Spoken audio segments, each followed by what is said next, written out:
Hello, girls. Divine Prince Dr. Bay here. And this is our second session. Now, this session is for all girls, but baby mamas in particular, because you need to face the results of your promiscuity, your lack of self-esteem, and the imprint that you leave on the communities that you live. And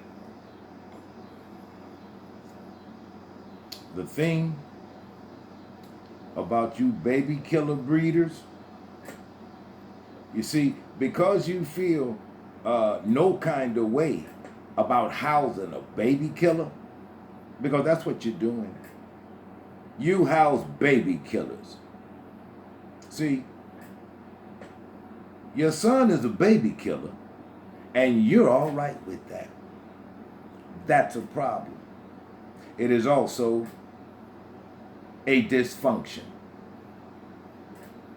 You see, all you taught him, because you imprinted on him all of your feminine traits. And he's been watching you all the time. He's been growing older when he should have been growing up. But he had nobody to teach him how to grow up.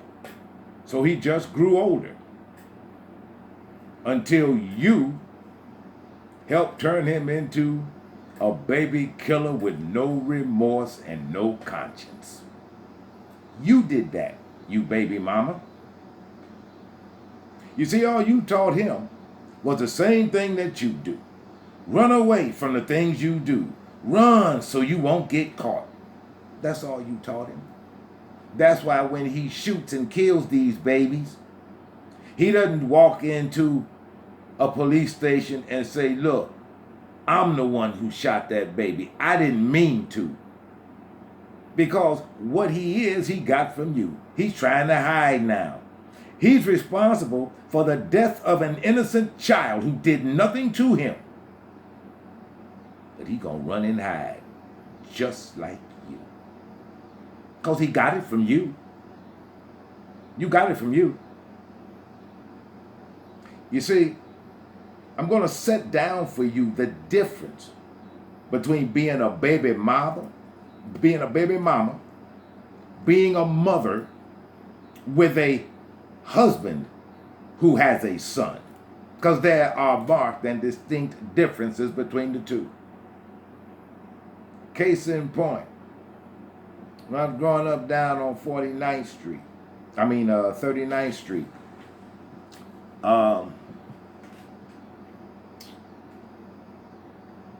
me and my brothers, we were just bandits. There used to be a store here in Chicago, over there on 47th and Halsted, called Community. And every time we went into Community, we would steal something. I mean, we had a whole Major Matt Mason space set. I still don't know how my brother got that crawler out of that store. But at any rate, so we got home, and we were counting up the loot. We didn't hear Mama coming down the hallway. And we had all the stuff spread out on my oldest brother's bed. Now, Mama knew what she went to Community for. And it was not all that stuff she saw on my brother's bed. And she asked us, where did you get all that? Well, everybody's looking at each other now, because you got to stand there and tell your mama that we stole this stuff. Well, we have to tell her that. And after we told her that we stole it from Community when we went there with her, we knew what we had coming. And what she said was, I'm going to tell your daddy when he gets home. Nobody wanted to hear that. Nobody wanted to hear that. So after the good sound beating, and because at least me and my oldest brother were older than 9 years old, we didn't get the belt. No. See, my father put the belt down when we reached 9 years old. At the age of 9, he started coming from here. And so that's how me and my oldest brother got our comeuppance from daddy. And then he, after coming in from working all day, laying brick, an 18-inch block all day, he took me and my brothers and everything we stole back to community. And we had to stand there in front of that manager and tell him we stole all this merchandise. And I mean, we stole over $50 worth of stuff. And $50 back in the 1960s, that was a lot of money. And then we went home and we got beat again. Now, for as much as I hated all of that,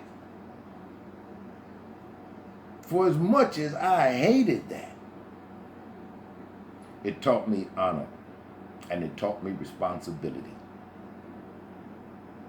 That's what a father would do with his son. But let me tell you what you do. You see, you've kept him an irresponsible, unaccountable little boy. And see, you don't care what he does out there in these streets. You're still going to protect and hide him away from his responsibility. That's what you're going to do, because that's what you girls do with these boys. You think they're little angels and they piss ginger ale. And this is why you do the things you do, on top of feeling guilty for having him when you were a child. You feel you have to protect him now. But you never thought about protecting him from his damn self, did you?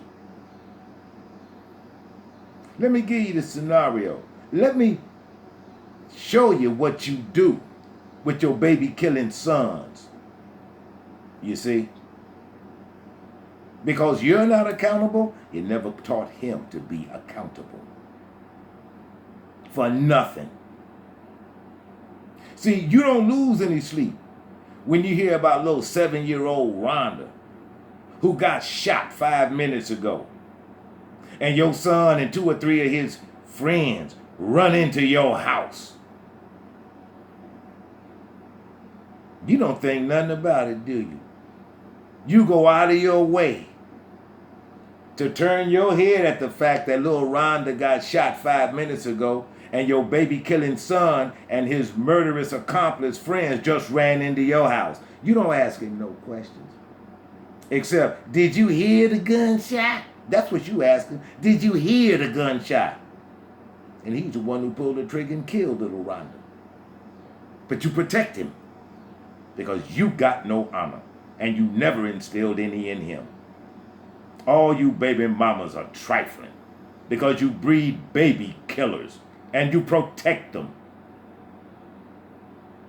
Right now, I bet there's still a reward that those businessmen put up. You had black men come to your rescue in the black community.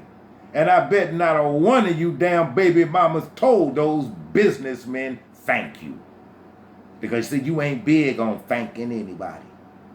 And that's because you feel entitled. You feel entitled. So nobody gets a thanks from you. Not the man who walked into your mess trying to help you. And then he learned he wasn't good enough for you. You and your 4 and 5 babies. And all the stuff he did for you, you never told him thank you, did you? See, those are 2 words you'll never hear come out of a baby mama's mouth. Thank you. You'll never hear it. because it's all about you, ain't it, little girl? It's all about you. Now, one of the things that really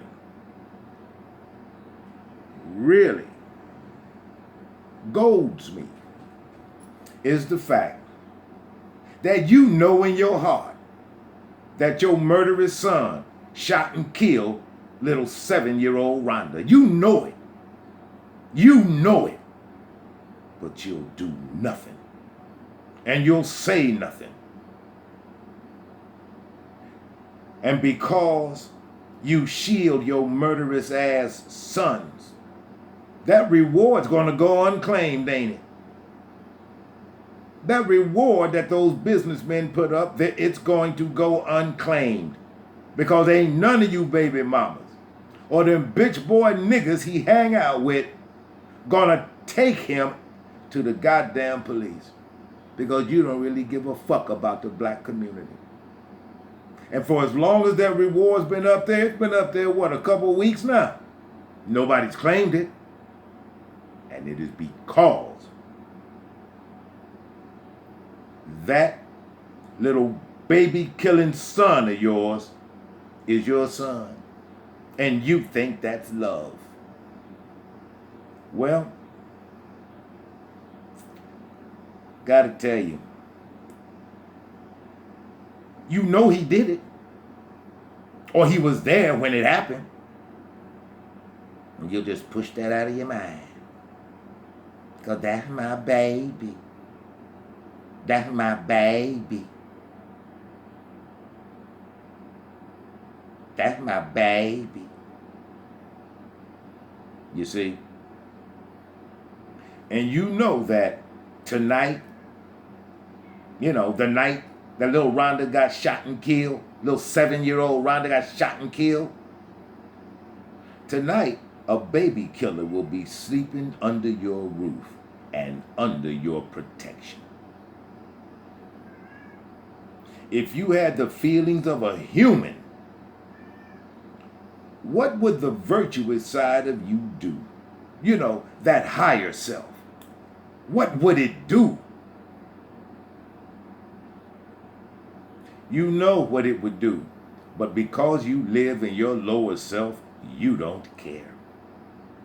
You don't care. You see? You don't care about your higher self because you live in your lower self. 24 hours a day, 7 days a week. Well, baby mamas, your trip ain't over yet. Oh, no. Your trip ain't over yet. Oh, yeah. You see? Because for many of you, you baby mamas, for many of you, you're going to experience the same thing that your baby mama of a mama did. You see? You're going to do the same thing that your mama did. Oh, yeah. You're going to experience the same thing that your mama did and her mama before her did. You're going to begin to feel jealous of your own daughter. Yep. It actually happens more than you think. It happens more than you think. Oh, yeah. You see, Miss Fasttail, Miss Thang, who used to drop y'all off at your auntie's or your granny's house when she went clubbing with Tay-Tay and them. Or she just wanted to be at home alone with that man who hollered at her from the sidewalk as y'all was driving by. Nigga didn't even have a car. He didn't even have a car. But he wanted to holler at your mama. You see? And as you know, y'all was driving by, and the nigga on the sidewalk pushing his shovel legs hollered at your mama in your car. Well, you see, she pulled over to hook up with him for that night. Y'all remember? You were there. Y'all remember? Y'all remember being dropped off at your auntie's house? Because she got her party clothes on. She wasn't thinking about being a mother, was she? Was she? No. She was more interested in going out there getting you another little brother or sister. That's what was on her mind. And so, yeah, it's just some dude she wanted to hook up for. Just hook up for the night with. That she had to drop y'all off at grandma's or your auntie's. Y'all remember. Y'all remember that. Y'all remember it. Well, let me tell you. You're going to start seeing reality, you baby mamas. If you got teenage daughters, oh yeah, you're going to start looking at reality. And the reality for you will be this younger girl, and she might even be 30 or 31 years old, but she's younger than you. Because you see, the one thing that you are never going to want to actually admit is you're old. And nobody wants you anymore. You've been passed around. You didn't have more trains pulled on you than those recovery trains that pick through wrecks. Yeah, well, that's what your daughter's doing now. That's what you showed her. That's what you showed her. You see? And now the reality is hitting you. You are defying it, and you are looking away from it because you don't want to see it. You don't want to see it. But what you know is this younger girl, and like I said, she could be 30, 31 years old with them three little badass, undisciplined kids. She gonna drop them off at your house. Yeah. And what you know is that younger girl is going to be somebody's jump off. You'll stand there thinking back when you were a dick chasing jump off slut. Yeah. You're going to recall those days. And you're going to miss them. But you're old now. You see, and you ain't digging that at all. You ain't trying to face that. And check this out. Even if you do get some form of a man to spend time with you, oh, you'll never take him to meet your daughter and grandkids. You'll never do that. Because in your head, you don't want to lose him to your daughter. Yeah. You don't want to lose them to your daughter. Because, after all, she got kids and she ain't married either.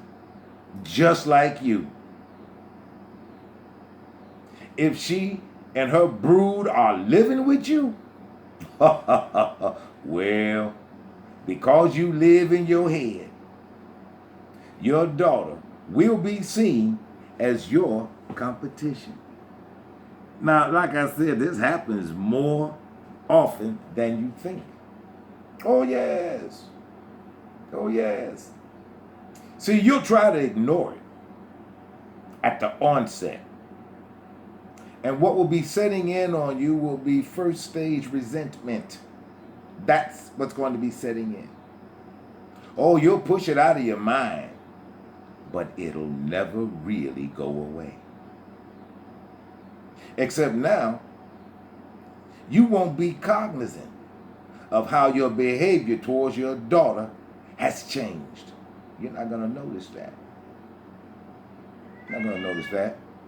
Nor are you going to be cognizant of how snappy you are when you talk to her or when you're in her orbit. You are not paying attention to it. You're not paying attention to the change you're going through. because the reality has slapped you hard in the face. And you're going to go kicking and screaming. You're going to go kicking and screaming. And because you're not cognizant of any of these things that you're going to be doing, where your daughter is concerned, because of your jealousy, see, that's jealousy. That's jealousy. This is a dysfunction, baby mamas. That's a dysfunction. And this dysfunction is symptomatic of a deep-seated regret, pain, and anguish over your wasted youth.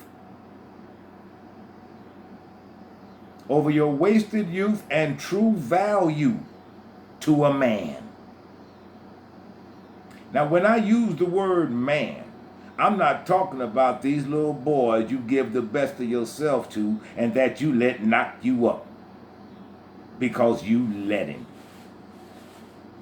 Own that. Own that. You let him knock you up. You wanted to get knocked up. But you'll never admit that either. No. So, and when I use the word man, I'm not talking about him. I'm just not. Because you gave the best of yourself to him. Take responsibility for letting some worthless boy, and when I say worthless, I mean he was worth less than the man you could have met had you opted for a family. That man. That man. You see? But you let that little boy lay you down, and you allowing and making yourself get pregnant. No, see, I'm talking about a man. A man. M-A-N. A man of means and value. Now back to your regret. It'll manifest itself in the form of projection. You will begin to project your jealousy and regret onto your own baby daughter. But not like that's going to pull at your heartstrings, because you never really cared about her either. That's why you let her bring babies into your house. You didn't care about her either. Oh, yeah. You see, and this is because you are delusional. You think that you now have to, oh God, what is it? Oh, yeah. You think that you have to compete with your daughter. I'll be back with part 2. So I want all my baby mama daughters to sit right there. I'll be right back.